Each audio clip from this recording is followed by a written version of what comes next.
one. And hey guys, welcome to Happy Hour with Raj. It's good to have you guys back. And this week I have the lovely, talented Karen Strassman here with us at Happy Hour with Raj. So cheers, Karen. Welcome to Happy Hour with Raj. And whatever you're drinking, Cheers. we're not going to ask. We're not going to ask. We let everybody have their drink privacy, basically. But I'm going to tell you guys, I'm drinking Chardonnay today. So it's like a local. I try to pair a local wine with a good voice actor. Aw. It's like, yeah, there you go. So Chardonnay is nice and light. It's not too nice. heavy. Exactly, Mm. exactly. And we were just Karen and I were just talking before the stream started. We were talking about my cauliflower recipe. I've been posting recipes, That cooking. looks really good. Cauliflower, it was cauliflower curry. It had raisins in it. It was actually black beans, and black beans, cauliflower, and coconut, right? Coconut. And in coconut milk. So I just simmer it in coconut milk Ah, and onions. So it's like all my you do. family. Yeah, well, we're South Indian, and so the South Indian food is a lot of cauliflower in it. And so I've been cooking like variations of South Indian food, trying to make it really kind of fit really well together with wine because I'm up here in wine country. So it's like and stuff that's still got that really um, curry flavorful curry kind Mm. of taste to it, and but fits together with wine as well because it's if it's too pungent it doesn't fit together with wine, so it kind of make it a little bit creamier feeling, so it fits together. It's almost like a mixture of French cuisine and an Indian cuisine together. I lived in Paris for a couple of years. You did too. You lived in France, right? Right. Yeah, so When did you live in Paris? What I, years? I was there in 99 to 2001. We were there at the same time. Really? I was there from 1986 to 2002. No, no, Oh, no, yeah, to 2002 I moved here. wow. Okay. And which We area were were there at you? the same time. Yeah, yeah. I was in Bastille. Bastille, it's close to St. Paul Uh, Station. Yeah. I was at right near the Place Saint-Michel, Okay. so not far from Notre Dame. Yeah, yeah. Beautiful. I mean, yeah, Yeah, it was on beautiful. a little street called La Rue de Savoie, where it Okay. had a store that you might know. It was a tea store. It was called the Mariage Frère tea store, and it was right Maybe. behind a really fun farmers market shopping street called La Rue Saint-André des Arts. That sounds familiar.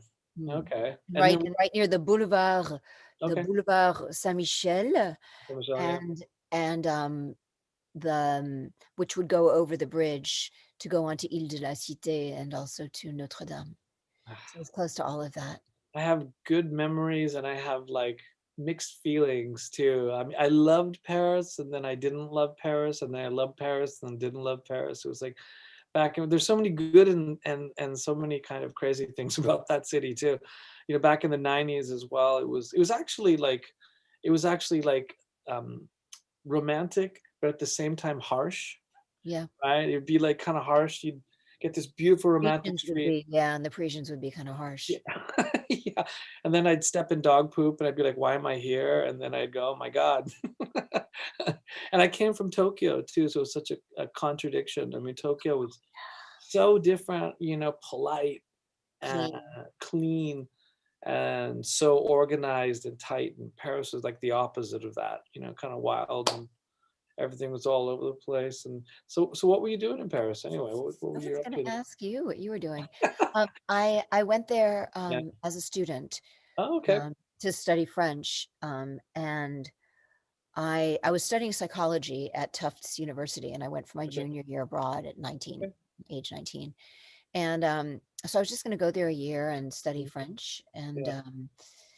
and I when I was studying in all these different schools, and I was also studying theater because that's been my passion my whole entire life, Yeah. um, much more than psychology. And I thought I was taking French classes in a theater, French theater classes. Okay. And in that theater, they had a little bulletin board, and they were advertising they were looking for an American student to do an apprenticeship or an internship Okay. as a dialect coach. And Oh, it was like the studio in town that was sort of responsible for coaching actors to learn to act in English for the camera because there were all these co-productions that would come to town. Okay. Um, co-productions from the United States, co-productions from Canada, where they'd want to shoot in English or Right. sometimes in both languages. And Mhm. so French actors, if they wanted to, be cast in those, they had to have a certain level of proficiency in English, Right. and not just grammar, but acting in English, and accent wise.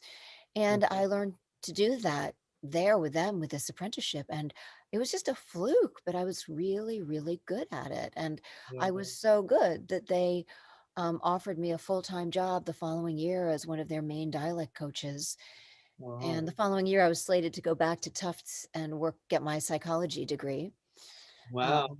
Okay. my college diploma and my psychology degree and Nice. everything. And I had a choice between doing that or staying in beautiful Paris and working with actors and doing what I loved. Wow.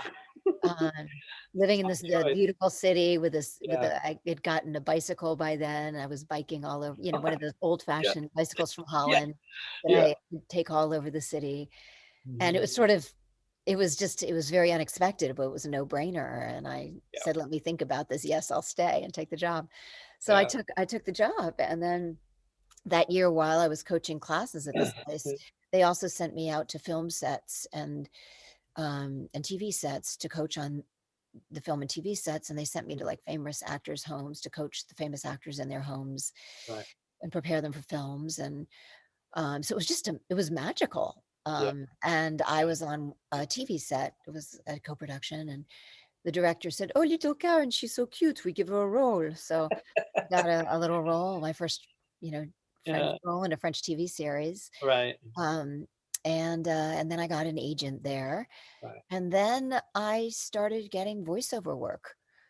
And so when that year In had French? passed, In French or in in English? actually in English, there's In a community there. Mhm. They do a lot of animation in English there because a lot of the animation they do, they want to sell to an international market.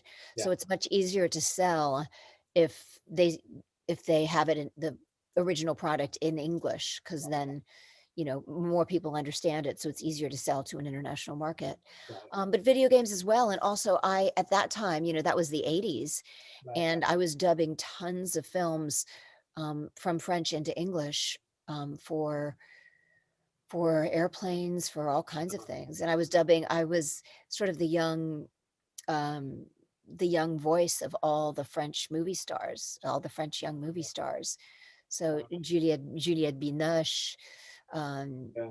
like a lot of them are not known here, but are known there. And I was somebody reminded me of this the other day when French Kiss, the film with Meg Ryan and Kevin Kline, was made Mhm. about an American in Paris, and they dubbed it into French. Mhm. They hired me to dub Meg Ryan's voice into French with an American accent.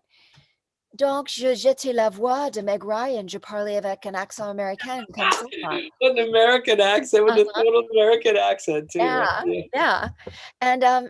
And yeah, so I just got I got work as a dialect coach. I started getting film and Wow. TV work, lots of voiceover, and then um, because it had always been my dream to go to film school. I had actually really wanted to go to Juilliard or Yale, Yeah. or one of those big theater schools in America, but I didn't think I was good enough or pretty enough. Somebody told me that I wasn't pretty enough to be an actress. Oh my god, don't let them tell you that. Yeah, but they told me that I wasn't ugly enough or funny looking enough to be a character actress, so that I would never make it.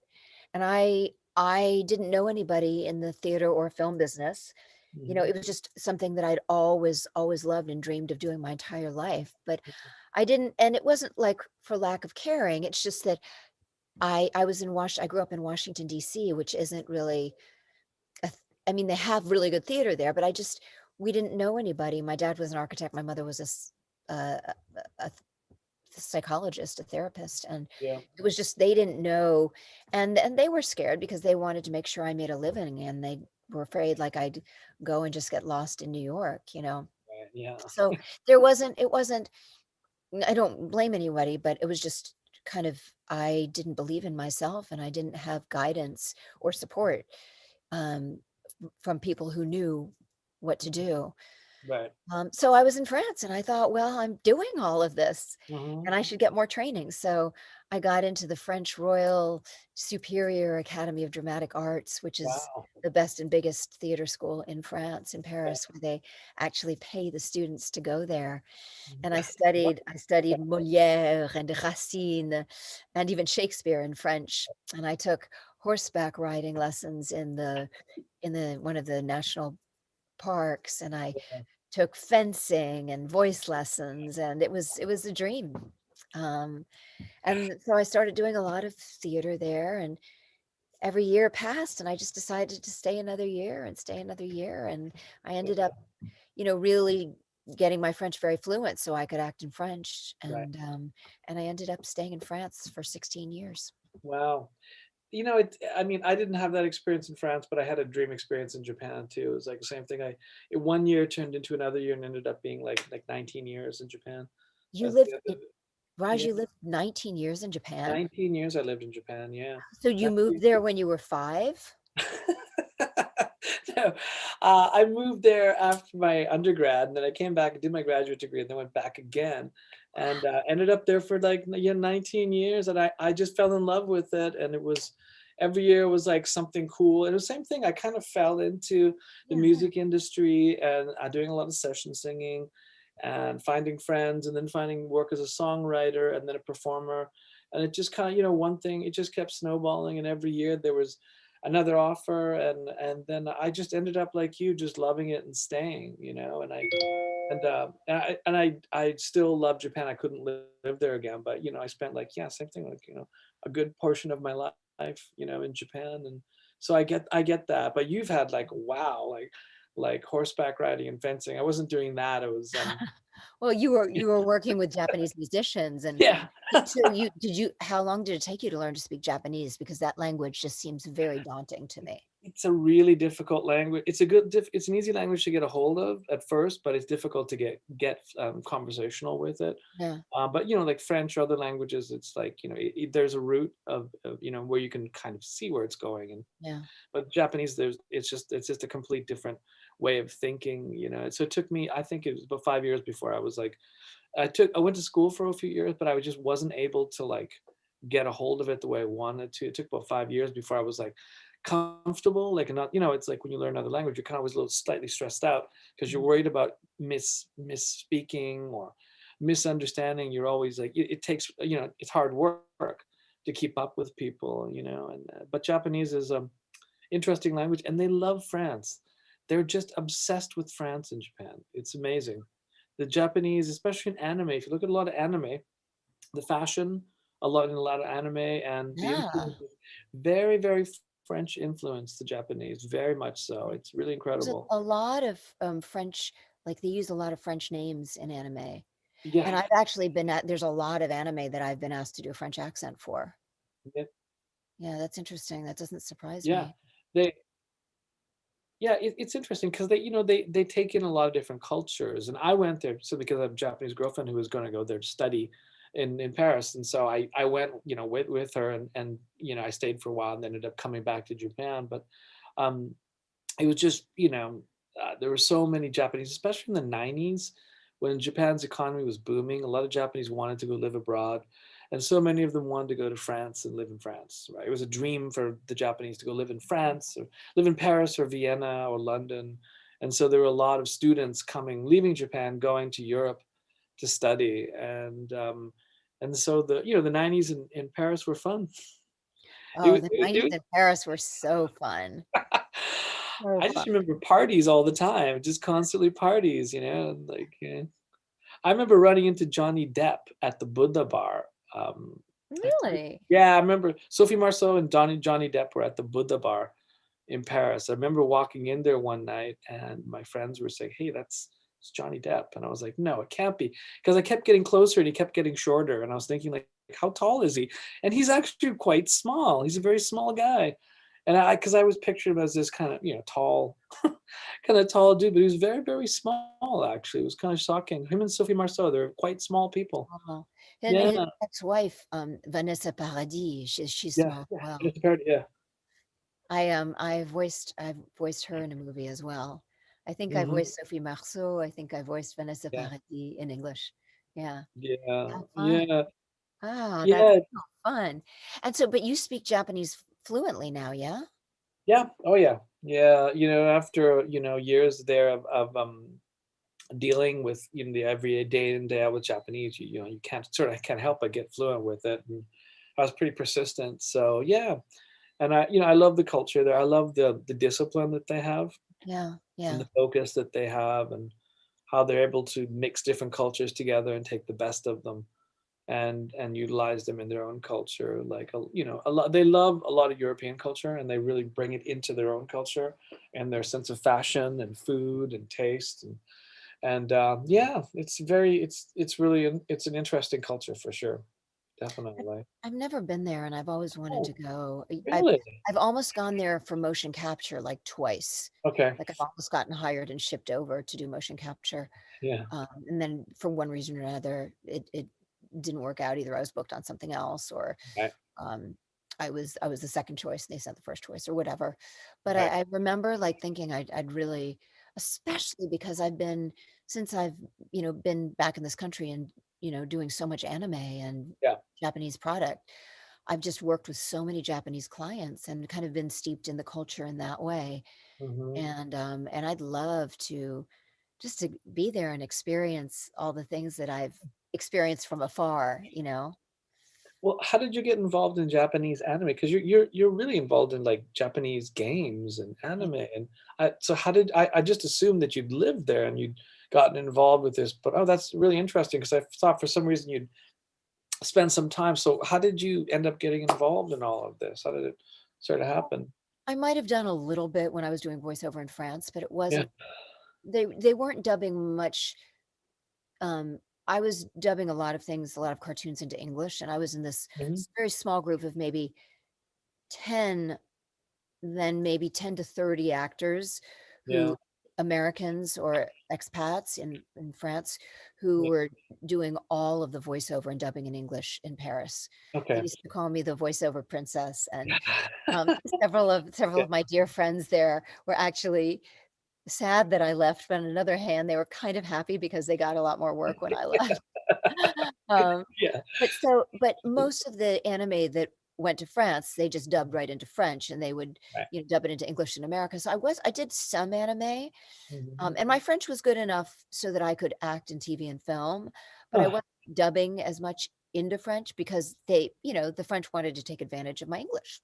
That right. was Of course. commodity there. Yeah. Yeah. Um, Yeah. so so I started I dove into it big time when I moved back to this country. I moved Mhm. back. I always kind of knew it was my dream to do on camera and Yeah. TV and Yeah. film in in Los Angeles and Hollywood. And ever since I was a little girl, that's always been my dream is to do Yeah. TV and film in this, you know, in this business. And Yeah. so I came back Yeah. to the United States to do that here. Mhm. And but I also but voiceover is also, it's my home as Right. well, Yeah. it's and it's always been my bread and butter as well. When Right. I'm not making money from movies or TV, I'm making money from voiceover. Right. Right. Um Right. and then I coach on the side when I have time because I love it. Right. Yeah. Um but I moved back to this country and I was like, okay, I need to get a day job, Yeah. while I'm meeting all the casting directors, and my Yeah. day job was voiceover. And so I immediately signed up, found got into an agency because I just have, I had 16 years of professional experience behind me. I was very successful over Yeah. there. Yeah. And then I started working with people and people who were directing stuff and directing anime. And Mhm. there were a couple people who just, you'd work with one person, they connect you to another.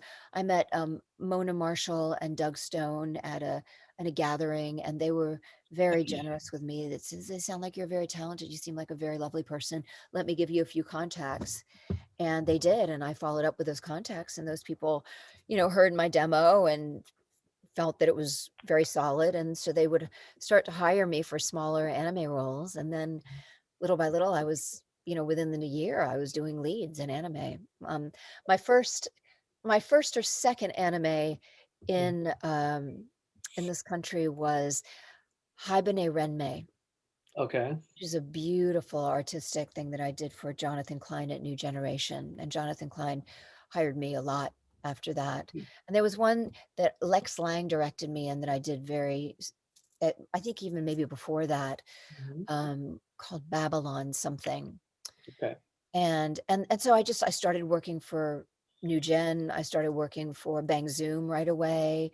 Um, I started working for Cup of Tea Productions. I started working for um, um, there's a couple that aren't are closed now, but all the big anime studios in town, I just got introduced to them, and they were very open to hiring me. And then I guess, because I've been doing it I was already doing it for so long. I knew what I was doing, and Yeah. I was very good. Not because I was that extraordinary, but just because, when you do something for Yeah. 15 years, you get Yeah. decent at it. And so, Yeah. and I was a young ingenue voice at the time, and Yeah. they were needed. And so I just dove right into the anime and video game scene here. Wow. Again, I just been doing it Yeah. since I was a teenager and Yeah. knew what I was doing. And so that's how it happened. And so, and that just totally makes sense. And it's amazing transition. But I'm kind of curious, what's the difference between the voice acting world in France as opposed to LA? Because in Japan, the voiceover world, the singing world, you don't really audition. You just they just call you for the part. I don't know if it's like that in France, but you don't audition in Japan really. They just sort of, they call you if they want you, and that's it. Yeah. Pretty much. There's not a lot of this auditioning stuff that goes on here. I'm just curious, in France, was there a lot of audition going on before the gigs? And I usually auditioned for everything. really? Okay. Interesting. Yeah. Interesting. I mean, Yeah. but it was different though. It wasn't like here when I submitted auditions to my agency. I mean, they go in lumped in with, the clients will get 100 or more auditions. Like when Yeah. I'm also directing stuff now, and I'm also Yeah. working as a casting director as well. And when I cast, I have to really limit the amount of submissions agencies will send me, because otherwise I can easily get 200 to 500 auditions that I have to listen to, Can you can know. you do you mind telling And when I me? was in France, when I was auditioning, Yeah. I was auditioning against maybe 10 other people, Wow. Okay. maybe. Right. Okay.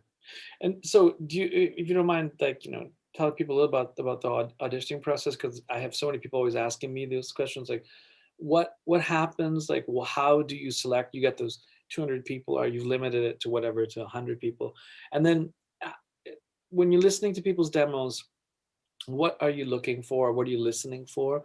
So that so our viewers can sort of get an idea of like what's important to a casting director and a professional like yourself with lots of experience. Like, what are you hearing that, say, for example, the average person doesn't hear? What do you listen for or hear that they don't usually hear?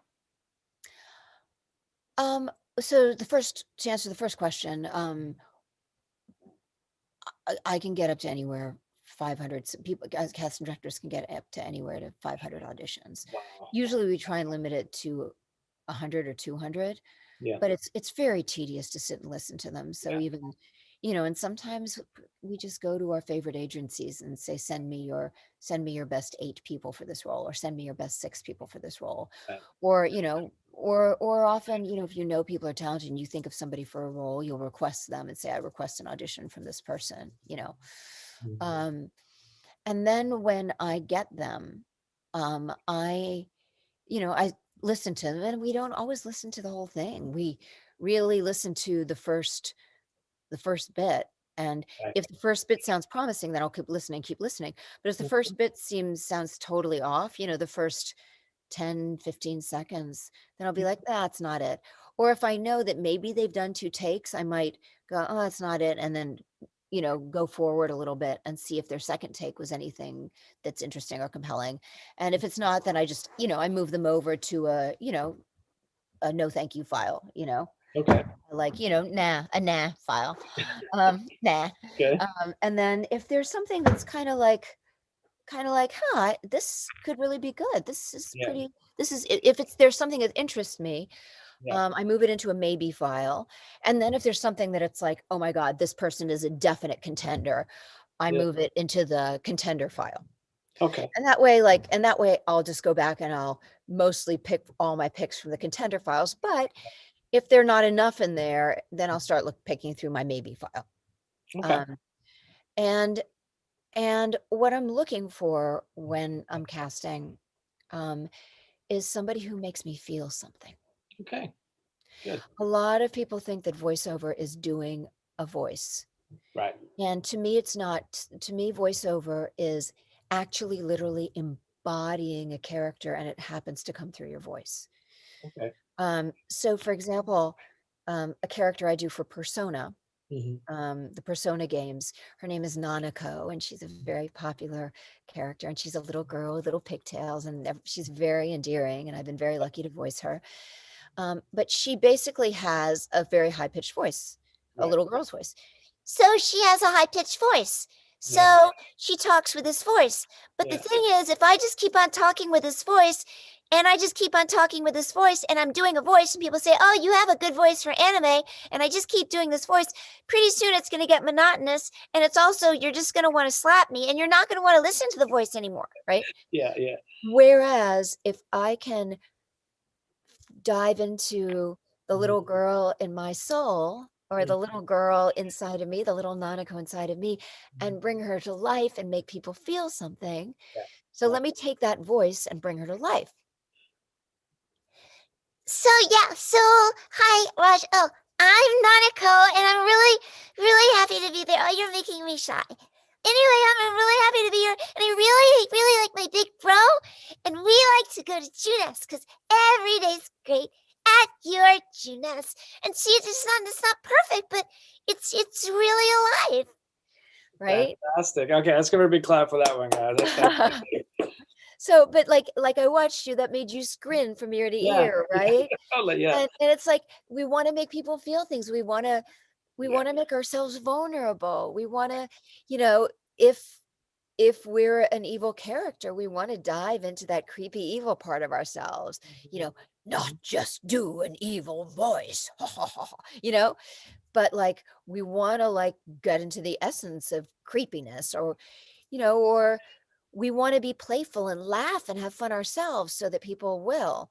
Yeah. And so what I'm listening for when I'm listening to an audition is not that people have a good character voice and that they're reading all the right words. Mhm. I'm looking to be able to close my eyes and like see them, you know, see them riding a horse in the West, or see them, fighting a dragon, and not just hearing like, ho ho, ha ha, I'm fighting a dragon, but Right. ah, fighting a dragon, so that they really, our job as actors is to like a kid, like kids who go into their backyard and they're holding onto a stick, and that stick is a sword, and they Mhm. have a trash can lid, and that trash can lid is their armor, and they believe it. Yeah. And our job as actors is to dive into this imaginary world Mhm. and have it come to life for ourselves so that it comes to life for other people. So it's like if the directions, we'll say the slug lines will say, you know, they they embarrassed, you Mhm. know, some voice actors won't like make a voice that sounds embarrassed. But Yeah. the people I tend to book are the people who actually are feeling embarrassed as they say it, and it just comes out embarrassed, but they're not trying to sound embarrassed. You Mm. know, the people who, don't try and sound jealous, but actually like allow themselves to feel jealous, or the Mhm. people who, you know, are not just sounding angry, but Mhm. like allow that anger to well up in the pit of their stomach and have those lines tumble out being angry. So I'm not looking for word perfect. I'm not looking for, as a matter of fact, I prefer like throw the punctuation out the window, you Mhm. know, make a comma a period, you know, Okay. make a question mark a period, take a long pause where there is none. Live, let it breathe. A lot of people think that when they're reading an audition or when they're voice acting, that if they have to say the next word, the next word, the next word, period, the next word, the next word. But, Yeah. you know, voice acting is a lot like music in that way, Yeah. I totally. where we need our rests and our quarter rests. So Yes. I might say something and then say the next thing. And really, really Right. say That's something that's really, really important, but take a yeah. moment to let that settle. Yeah. Yeah. And then say, "Oh my gosh, I hope I didn't overstep my bounds." And then, you know, what I just did is like it was one thing that was very da da da. Then I took a minute and I felt bad about it. And all of a sudden my voice got smaller and quieter and sort of, you know, the timing changed, everything changed like music does, Yeah. you know. Um, and voice acting, as any art, should have that sort of natural flow that comes from the inside. So I think I answered some of your questions about No, the what answer is they're looking for in auditions. yeah, yeah, yeah, it's fantastic. And so how, I mean, how do well, like, and it's a big question, but how do you get that inner voice, that authenticity into your voice when you're doing auditions? Because I know a lot of people are struggling with finding the voice that they need. They can they have a voice, but they don't know how to find that the feeling that you're talking about, how You to have to project go their there. feeling. You have to go into your humanity. Okay, that's a good way of putting it. Yeah. And you have to dive into yourself as opposed to outside yourself. Hmm. And like, and that's why I always tell people who want to get into the voiceover industry, take acting classes, Yeah. because you learn things like, to use your imagination. Well, you know, what if I had a big dragon in front of me and I was terrified? So I'm not going to be like, oh, I'm going to sound like there's a big dragon in front of me and I'm terrified. Ah, I'm so scared. Ah, right? As Hmm. opposed to like, so okay, so I'll try and do it right now.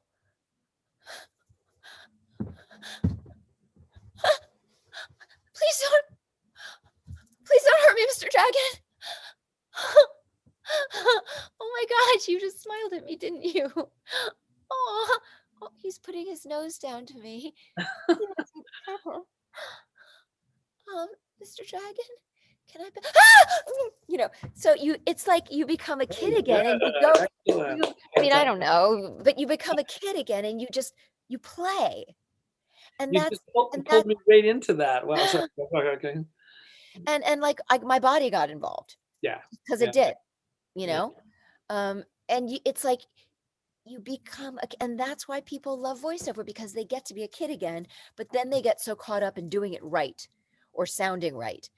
And if we really go there, Mhm. like if I'm doing an old lady's voice, you know, so yeah, technically an old lady is gravelly and in here and all those things, right? But then Mhm. what if I thought, okay, I'm an old lady, what that means I've lived a long time and my body is tired. Yeah. So I've lived a long time and I'm going to speak slower. Now, if I'm a silly old lady, then maybe I just like to please people. And no, hello, would you like a drink? And you know, Yeah. uh, but or if I'm an evil old lady, then I Yeah. add that to it. And then that bite on the evil. So it's a lot of, you know, take theater classes, take acting Yeah. classes. Yeah. And I think one of the best things to study for voiceover is Shakespeare, Oh, because Shakespeare really uses words, yeah. Right. you Right. know, Yeah. speak the speech, I pray you, as I pronounced it to you, trippingly on the tongue, but do not mouth it as some of our players do, as I would have leaf the town crier spoke my, and when you study Shakespeare, you get to play with the sounds and the words. Mhm. And anime and animation and video games, we can use the words, Right. a lot more.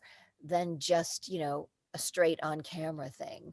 Right. Um, I so think that theater is great for voiceover. and so I mean that and that's a sorry to cut you off that though like some young actors are kind of feel that the more voices that the weirder the voices they've got, the more unique voices they have, that's what makes a great voice actor.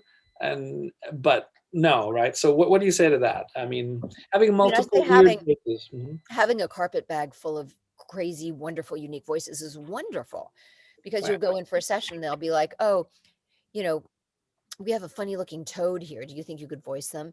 And you can go, "Oh my God, that voice I do for that felt like a troll might Hmm. actually work for the frog. That voice that I have in my mind that's a troll voice might actually work for a frog." Or if you can do tons of accents, then that's going to come in handy. Right. On like games like World of Warcraft or Hearthstone, Hmm. they're constantly, I go in for a session and they're constantly, um, throwing dialects at me. Oh, Karen, give this one a Scottish dialect. Oh, okay. Oh, Karen, give this one a British dialect. Oh, Karen, this Yeah. one kind of like New York cab driver. This one more Mhm. Cockney. And so it's really good to be able to have all of those possibilities because then you're Mhm. ready for that. Or when you have an audition and it says in the breakdown, this character is, you know, from, uh, Eastern European. Right. And you can go, Right. "Oh, I'll lean towards my Russian accent, or I'll go a little bit Russian Polish, or, you know, this character's a vampire. Well, okay. Mhm. So it's really, really helpful to have, like I said, like a carpet bag full of accents and voices. But you need to first and foremost be able to go there with that voice. Right. Otherwise, you're just doing a voice, and what will happen is you'll go, you'll never get out of the maybe pile Right. because Okay. there'll always be somebody who does the voice and makes people feel things.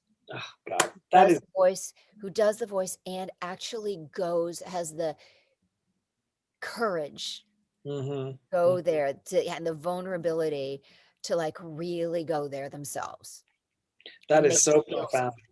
That's so profound. Yeah, that's such a great thing. Yeah, no, that's an amazing piece of advice. I can think because so many people, you're right, just don't go there with in their heart and soul to that next space. So you're right. Get out of the maybe pile. Oh my God, that's like you. That's got to be like a quote from Karen Strassman. Like, was it again? How to get out of the maybe pile? Is that what it? Oh, that's good. I like Yeah, that. I mean, yeah, when I coach, when well, I yeah, teach classes with you guys and yeah, yeah, I teach animation with you guys or yeah. character acting with you guys. Mhm. And when I do it privately and stuff, then that's what I'm helping. That's with each of my clients, whether it's in a class or group.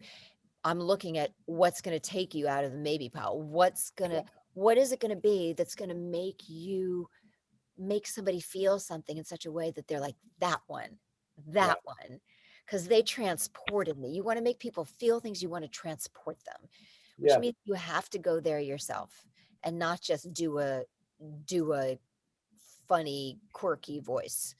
The funny, quirky voice will only take you so far. right. And then to make that transition, you said find your humanity, but how would you train yourself? So because you can do it instantly. For a lot of people, I mean, we don't have that experience that you've got, and we need people need a little bit of time to ramp up to get to that voice. But how do you train yourself to like get to that special space? Because like I said, you just do it instantly. You switch voices and characters instantly. But for those who are getting into voice acting, how would you suggest they sort of put themselves in the right frame of mind or train themselves to get there? Well, one thing again is just time spent. I mean, the reason why I've been lucky enough to Mhm. be successful is just because I've been doing this for so long. So I've made a lot of mistakes and I've fallen on my face a lot and Yeah, done mediocre work a lot, which I've yeah, learned from, you yeah, know. yeah, Um, so I'd say like uh, get into acting classes, and there's so many acting classes on Zoom right now. You yeah, don't have to be living in a major city to be working with a major acting coach, in Los Angeles, New York, anywhere. It used to be like, oh, I live in, Kentucky and there's no good acting classes. And now sure. they're on Zoom. So you can get on. into any acting class and just do a little research and find the one that fits. Right. And I'd say also, you know, hopefully before choosing a class, you can audit the class and see if it feels right. And I'd say to people to follow your intuition. If it just doesn't feel right, Yeah. trust your intuition and look for another coach and find a coach that it's a fit, that Right. makes it fun, that makes it encouraging. There's a lot of coaches out there that will make you feel like crap. Oh, I did that bad. Yeah. Oh, I did that Yeah. bad. Oh, I did that bad. And you want a coach who's really gonna, who will see you. You want Right. a coach who sees people and helps bring you out and Yeah. helps you find your own journey inwards, you Yeah. know, and not like, no, no, no. You don't want a coach who's that archetype. I know somebody just like that, and it's Oh, I've had the I'm never gonna name names, but it was such a bad experience to work with someone who's so negative with everybody. You're so positive and you're so giving with your students, and you're just exactly the opposite. And after seeing somebody do that, I'm like, I don't never want to put through students through that again, ugh. because I think you're right. I feel it's demeaning for them, right? It's not helping them to be negative, And correct? and I don't know. What do and you think? Yeah. also you get the best work out of people when they feel confident and encouraged and Right. good, Yeah. when they Yeah. feel the permission to actually be themselves. And like as Yeah. a director, that's my number one job is to make people to make people feel Right. great. Right. When they come to the booth, like my number one job is to make people feel great about their work. And Right. so it's like, that's great. And I love this about it. Yeah. Now let's add this. And so the adding this, or now I'm going to give you an adjustment because that was great, but it was a little sad. And I want to make it stronger read. I want to make you more courageous in this moment, but but if you say to somebody, it's just, if you say to somebody, um, okay, no. No, you were sad there. No, we don't know. I want to make it courageous in this moment. Then the actor, because we're actors, we're so sensitive. I'll be like, oh, that was bad. Okay, now I'm going to be courageous, and my courageous isn't going to come from Yeah. because I'm going to be criticizing myself because we're so sensitive actors. Yeah. Whereas if I say to somebody, "Oh my God, that was great," which I will mean, Yeah. and now let's take what you just did.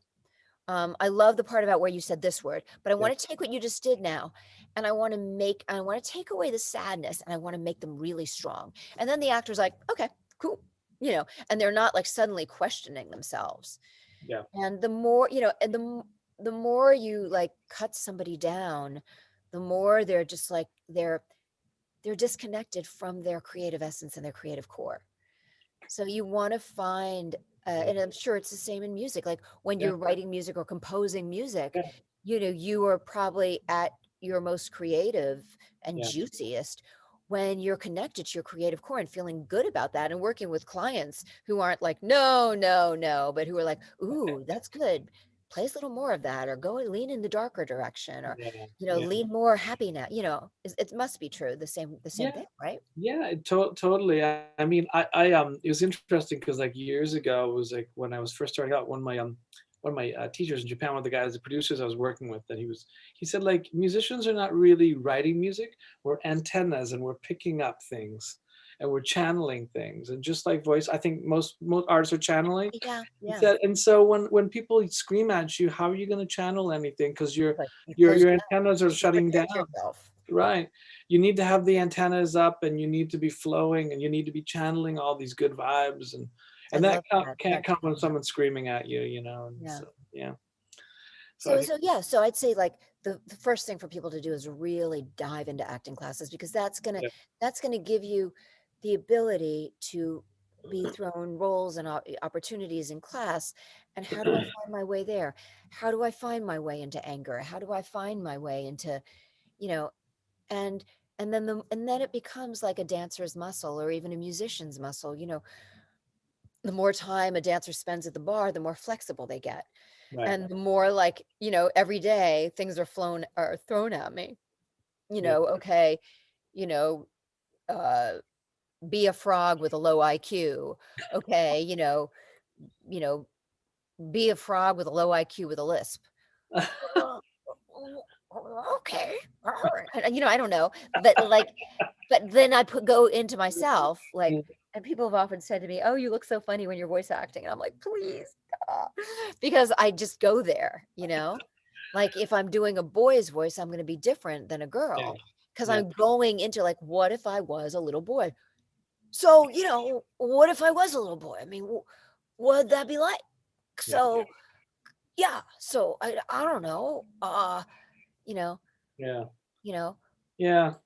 whereas what if I was 10 years old it's like finding that you wanna find those sparks, or you wanna find, like, in my, character acting classes with people, Mm, it's like, it's really fun to, well, what is it really like to be a queen and to feel that your kingdom is taken away from you and mhm, you want to poison someone? right. Like, literally, not just like what what happens on the inside of you? What does that feel like? Well, And it's an opportunity, I mean, when you really go those places, it's super cathartic because you get to visit places that, you know, we that's don't usually get to visit. And, it. like I'm on TV right now Yeah. on camera in the series called Mayans MC. It's How do you spell that? Can you just Yeah, Mayans, my Mayans. mine's okay. MC is in Motorcycle Club, Okay. Okay. which is, it's, an offshoot of Sons of Anarchy. That's so funny. We were just working with Kim Coates, the Oh, Sons of Anarchy. That's so weird. Yeah. oh, that's so cool. Yeah. Okay. That's so crazy. Okay. That's good, interesting coincidence. Okay. Yeah, I mean, I play, a violent meth addict Okay. in that, and, like, you look at me right now, and like, I don't look like I could play a No, violent meth addict at all. that's not your vibe at all. But And what was so cool about it was so cathartic because yeah. when I went on to set, I booked the role and I just went there. I said, "You know Yeah. what? I'm gonna go into that violent, angry, Hmm. effed up part of myself, and I'm just gonna." We all have that. We all have all of humanity in us. Like, as a Yeah. musician, it's like you're tapping into the part that vibrates with the experience of what that is, you Right. know? Right. Right. Right. And so I tapped into that in myself, what would it be like if I was, so effed up and I had had a really wounded past and I was really angry and all I wanted to do was escape everything and do, meth or anything Yeah. else. Get into something crazy. And so Yeah. how did So you prepare for this role? Like, is there something that you do? I know that you're so every talented, you can just every jump role in. is different. Yeah. Every role is different. Okay. This role, I talked to a bunch of friends who have been around meth addicts or have had that experience to Mhm. understand what it felt like physiologically in the body and, Right. Yeah.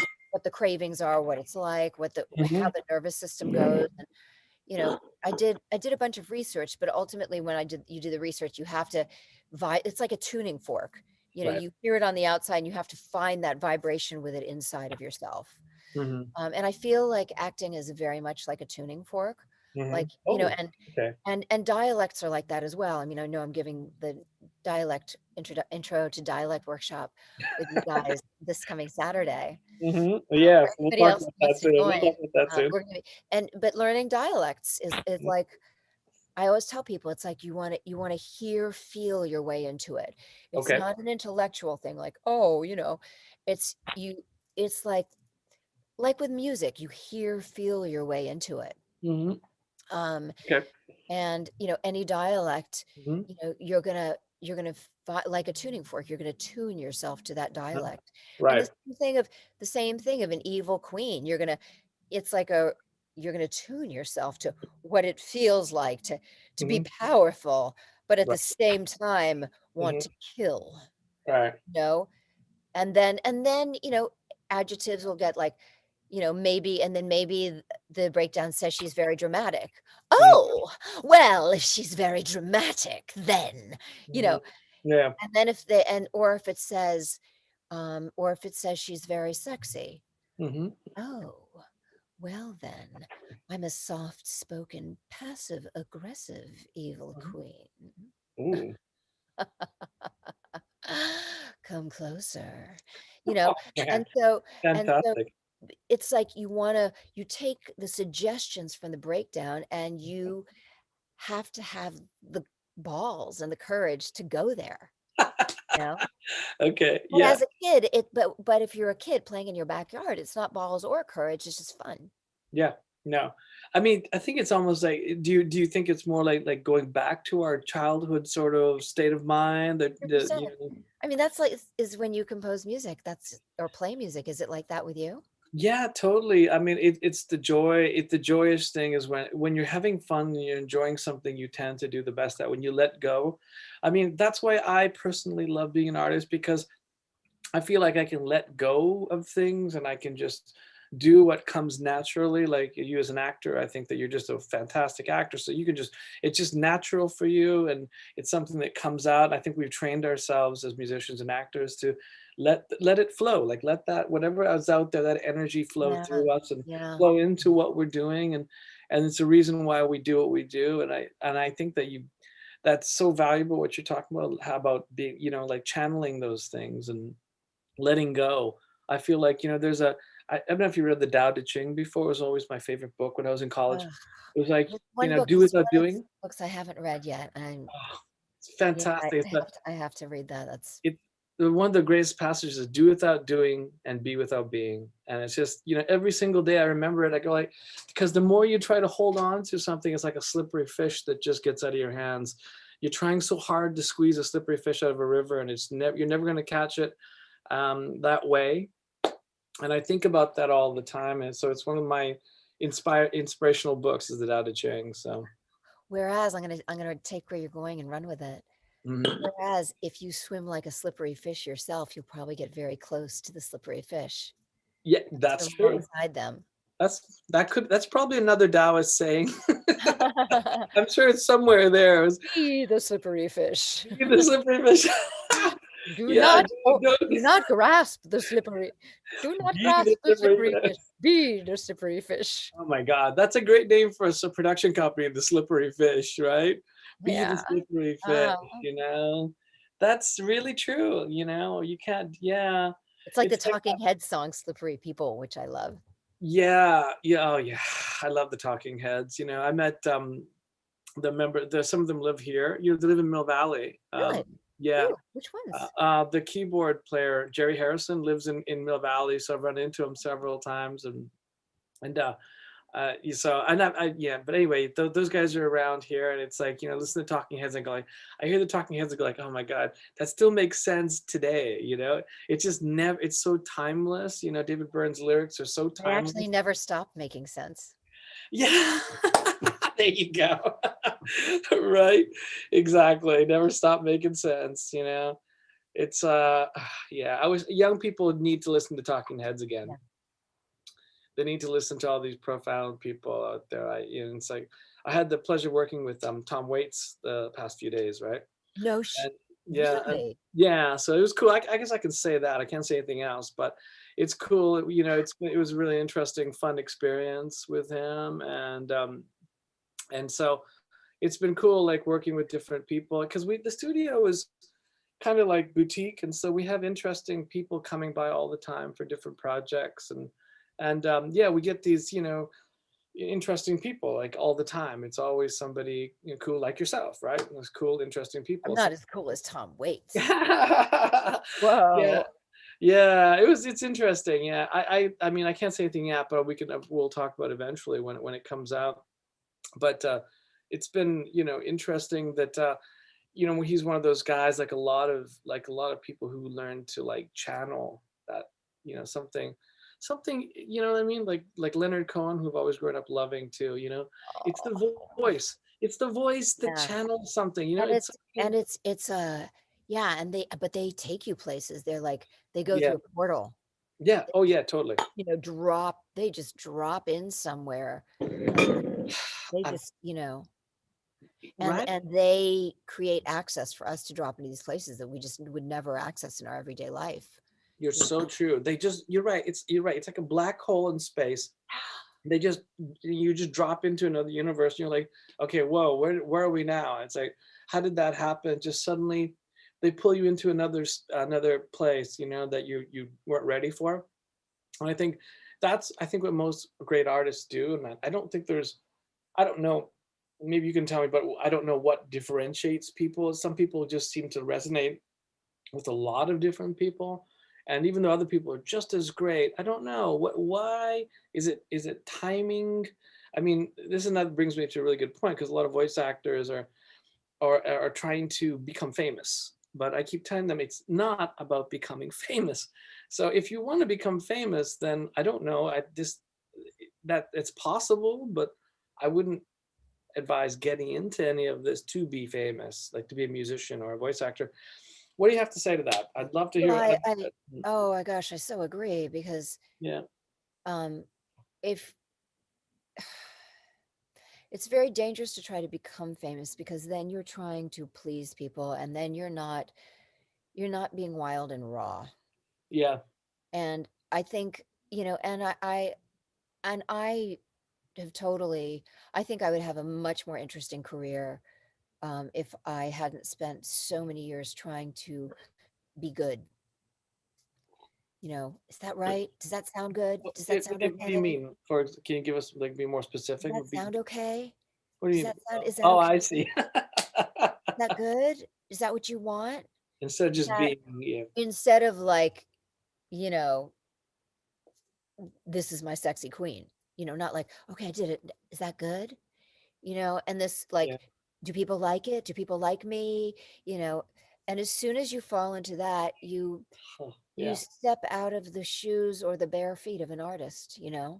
Oh my God, that's so good. You said so many profound things in the past hour. I'm just like, oh my Aw. God. Okay, luckily we're recording all of this, because there's so many great nuggets in it. But you're right. It's a difference between Violetta Davis. Remember, I saw Mo Black Bottom, Oh my God. and like, just, it's me. This is what I'm gonna do. Take it or leave it, kind of deal. You're right. Or as opposed to, but it's hard. It's a hard thing, because you got to make a living, and there's that, I mean, because I write, work for hire, so I get contracted to write music. I'm working on a mobile game right now, those kinds of things, so you have to take direction.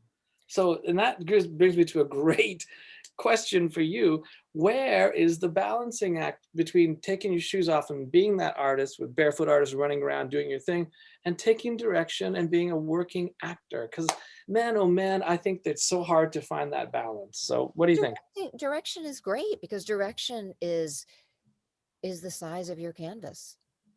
Like, okay, I Yeah, want you to do this, but the canvas is this size. Okay, good. Now I know what I have to work with. It's your materials. yeah, It's like um it's like tennis. So, here's a racket, here's a ball, just hit it around. No, here's a racket, here's a ball. Now there's a net. yeah, So the direction is the ball has to go over the net and it can't go outside the white lines. yeah. And then as a tennis player, you get creative because you know what your goals are. And then you can really play a game. Whereas here's a racket, here's a ball. Oh, okay. It's the same thing with you. It's like, if somebody just goes, oh, compose me some music. Yeah, You're like, you know, directions are, yeah, directions are a medium. Here's some acrylic or here's a watercolor. I want you to paint me a flamingo. yeah, Okay. Let me then, now it's not just like, here's some watercolor and a wall, paint something, which I could do. But it's like, okay, no, let me do my flamingo, you know? amen. And it's, the same thing for composing. Like, here's a Mm, video game, we want it to get really rough and tumble here. We want it kind of gently, whatever. And then yeah, you're like, got it. And then you can tap into you and do that. So again, it's like we want direction shouldn't be like um pleasing people. Like, is my flamingo good enough? But it should be like, I was thinking of this for a flamingo. What do you think? yeah, yeah, I was thinking of this for a flamingo voice. What do you think? yeah, Um, I like it, but actually, it would be really cute because this flamingo wears a tutu. I didn't know that. Yeah. Could you give her a French accent as a delicate prima ballerina flamingo in a tutu. Yeah. Oh, oh, so maintenant, now I am the flamingo Yeah. doing the dance. How do you like this? Oh, Right. that's good. Can you make her more like a teenager? Oh, now I am the flamingo and I am a ballerina, you know. And so it's like the direction is more like it's not like trying to do it right. It's creative medium. Like, oh, can you add some red to that? Ooh, where would the red go? You know, oh, Raj, you know, God, it would be really cool to have a little bit of flute in there. Yeah. Yeah. Oh, mm, Have you heard the French term ennui? Ennui. yes, Yeah. Yeah. Right. And it was. I was thinking about that today. I was listening to NPR, and it was like, literally translating as boredom or sad boredom. right, or languishing. I mean, and now people. Yeah. Yeah. It's this whole like, ugh, like yeah. And I was going like, how do I explain that? You got it, bored. I guess it's boredom, but I was trying to go, how do I translate that into English, right? And I guess it translates boredom and languishing, which Yeah.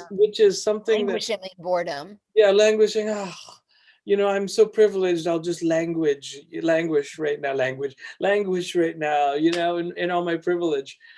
It was interesting because they're saying that a lot of young people don't know how to channel their emotions because they're constantly behind a screen and they're not interacting with people, so they end up with ennui, kind of, what was me. And because our generation we interact, you sit down, you want to meet somebody, I'd have to call them on their landline, Yeah. meet them at a coffee shop and say, what's up, let's talk, and have a cup of coffee, and face to face. There was no email. There was, when I grew up, there's no cell phones, no email. I Yeah. mean, you got Sure. together with people and you had it out. You broke up with somebody, you went to see them. You had to face them, probably in your car, right? And then a big crying thing going on, and screaming and stuff like that. But nowadays it's like a text. Hey, see you later, we're done. Or worse, on social media, DM on social media. So we have that, in the our generation has this more like interpersonal activity, and we know how to talk to people and stuff. But what would you say to young people? I know a lot of young voice actors, especially ones going to hear this, are like, how do I channel those things? I mean, it sounds logical to us, but where are they going to get that from? Any suggestions for them to pull that Compa- up? Compassion and imagination. If Yeah. if this was me and I was, you know, let me remember what it was like to be 12 years old and to be excited to be talking to somebody. Let me let me if I, you know, if I was a from France and Mm, a prima ballet flamingo, yeah. and I thought I was all wonderful. Like Mhm. already I'm talking myself into it, and I thought I was all wonderful and my body is moving with me. You know, Yeah. it's imagination like you do as a child. Go back into playing house as a child, Yeah. Yeah. Yeah. really um and empathy. What would Yeah. it feel like if, but not like intellectually, well, it would feel like this, but like let me drop into my heart, like, you know, oh my gosh, I would be so embarrassed, or I would be hurt. Oh, Yeah. okay. Now I'm afraid to say anything because, Yeah. it's a lot of that, and I think people feel it when they watch anime, like when we take them places and people will write to me, oh my gosh, when Nanako had that moment, or oh my gosh, when this character had that moment, I was so sad, or she just made me laugh so much. And so we have that empathy when we are drawn into those worlds. Right. And so people have it, and then it's just a question of being able to self generate it. Right. Yeah. No. Oh wait, that's a great way. Another great nugget. Self generate the emotions. Right. Yeah. Cool. Okay. Well, any tips? And actually, before I get to that, what are you working on now? Anything you can talk about that we can tell everybody about? Um, Most everything is NDA, but Yeah. Mayans MC just came out. You can see me on TV. Okay, great. What channel is that gonna be on? It's on FX and Hulu.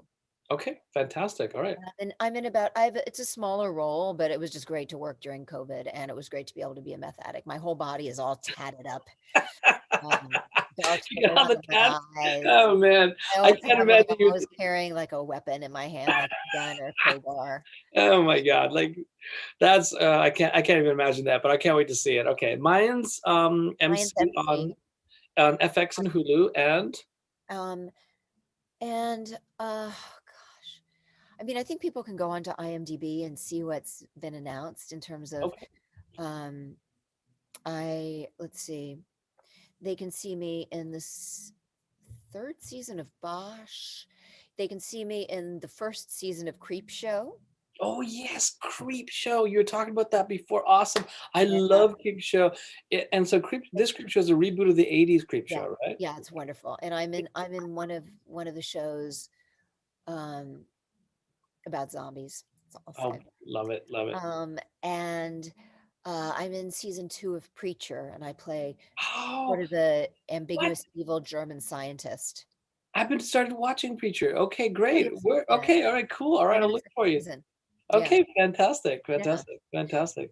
Um, and then um, you know, the stuff that I'm sort of a regular in, like a lot of Hearthstone, a lot of World of Warcraft. Mhm. I was in the Spider-Man game. Okay, cool. Um, let's see what else. Monster Hunter. Mhm. I'm in Cells at Work, the anime Cells at Work. I play the narrator of all the seasons. Oh, nice. Hunter x Hunter. I play Oh, my daughter's gonna freak out. Hunter S X, she's into Hunter X Hunter right now. Okay, a great. very creepy character in Hunter x Hunter. I play Nice. a very creepy character in Berserk. Nice, okay. Um, and I'm directing a series right now called Gus the Itsy Bitsy Knight, and I'm directing it for Disney, but you won't see me in it. Okay. But that'll be on sometime next year. Well, So I'm congratulations. You're doing great as usual. things, yeah, Yeah. And, yeah. anything else we should be keeping eye on? That's a lot to digest right there as well. And for those Resident Evil fans, have a I play a net what's her name? The scientist in Resident Evil. I did the motion capture for that and everything, and that's wonderful. And Resident Evil fans just love. I did the Yeah, remake and some other Resident Evils, and that's really fun for people. great. And then all, and then everybody knows it's like old stuff, Okay. Poison and Melina and Katana from Mortal Kombat and Nice, Colin from Code Geass, nice. Persona and Bleach and Soy Phone and You have Igus, all so those things. much great stuff out there. Um, and then another thing that I'll be doing is this coming Saturday, Mhm. I'm going to be giving a workshop for you guys That's right. on Yeah, accents. yeah. Um, So, I'm going to be actually applying everything that we've been talking about, and I'm going to coach people. I'm going to teach people how to get really, really proficient at accents. It's going to be it's huge, chock full of information, Okay, 4-hour day. okay. Um, and I'm going to be basically anybody who has any interest in accents, whatever level you are at, I'm going to help you go to the next level. So Okay. if you're beginning, I'm going to give you all the information you need to get to the next level. If you're really good at accents, but you want to get better and you want to get um, more, just more tips and tools, Mhm. and then we'll pick one accent together that the group agrees on, and we'll work it together. But I'm going to give so many tips and tools Okay. for how to approach accents and dialects. Everybody who always has ever worked with me, well, not everybody, but most people who work with me, I always get the feedback at the end of the They class, or I get love you. emails from They love people. you, Karen. Oh, They well, I love don't know you. about that, but Yeah, they do, they do. aw. But they do tell me that all of the information that I share makes accents and dialects more accessible than they ever imagined, Yeah, more easy and more fun. And they feel more empowered doing them. And they feel like dialects are much more at their reach and that they can be even better at them than they thought they were. And that's kind of always my goal for people. mhm, Um, because I I coach the way I would want to be coached, and I want to make things really accessible and easy and fun. And because I've been doing it for so long, I've just developed ways to make things very, very accessible to people.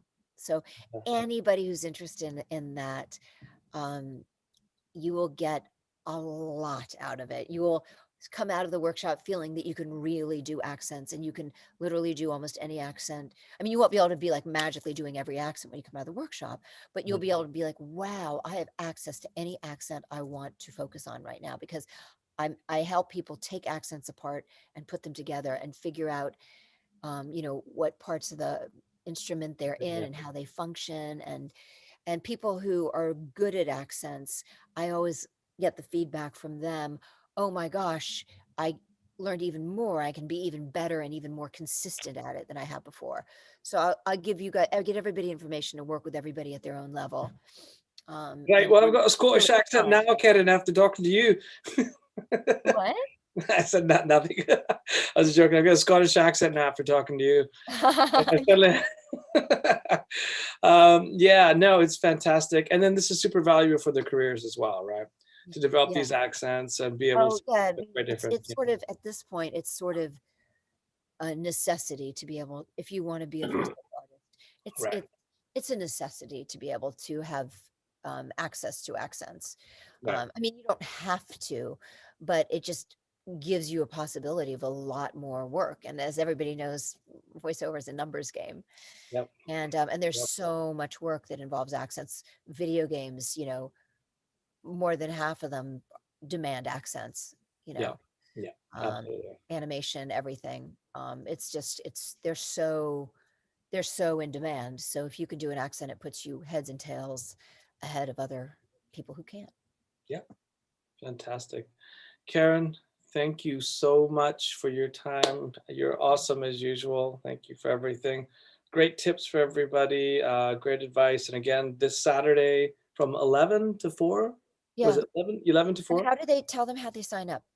We're going to send a link out to everybody. Austin's going to send a link to everybody so they can sign up for the workshop. And everybody that's here online will get a link, and we'll be posting this on Facebook and Instagram. This everything's Oh, being that's recorded, so we'll post it everywhere. yeah. So yeah, and then we'll share it with you to share with other people too, so they can have this, they can see the interview, and they can learn from this and learn what to expect from the class and everything as well. Great. Yeah, and Okay. my Instagram is at Karen Strassman. I tend to spend, of all the social medias, tend to spend more time on Instagram, but I also have a Facebook fan page, which I post on all the time, every day as well. Well, every other day. And that's Karen Strassman fan page. And my Twitter is at Karen Strassman. And I try and post across the board. And also, if people tag me and stuff, I try and repost it. Like, so if people have fan art, I always try and repost it. Right. And I answer as many questions as I can. Sometimes I get really busy and I get behind on social media, but I try and do my best. And I'm happy to answer questions or Great. stuff like that. Great, Karen. Thanks again for everything. We really appreciate you taking Gosh, the it's time for such a us. pleasure. It's so Yeah, cool to it's like fun. feel like, we just vibe together. We hook up in the cloud, I and we know. just like vibe. I miss having you here in the studio. We'll have you back Oh, here soon. I mean, honestly, I think soon we'll be able to have people back in the studio. We'd love to have you back up here again, so I can cook for everybody and host everybody and have people live here in the studio again. I love it when you Yeah, cook. yeah, it's been fun but lonely, because it's like Zoom. So I'm kind of looking forward to people coming back to the studio again. So hopefully we'll be able to do that.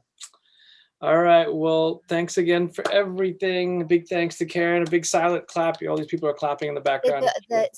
the thing about the I Ching. Don't what Oh, are those closing be words? oh what did I say again? Which one is it again? Be the change you want to see as one. Do without doing and be without being.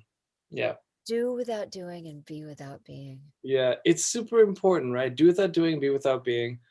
I think it's just like, don't try to grab the slippery fish out of the water. Like you hit it right on the head. Be the slippery Be fish. the And next, slippery yeah, fish. be the That's our slippery that's fish. our ending note, right? Be Be be the the slippery slippery fish. fish. Yeah, I love that. That is so good. Oh my God, Karen, I got so much good stuff today. It was so amazing to talk to you. Yeah. Thanks for everything. Okay. Gosh, Take because care. All right. We'll see you next time. Take care. Bye bye. Bye.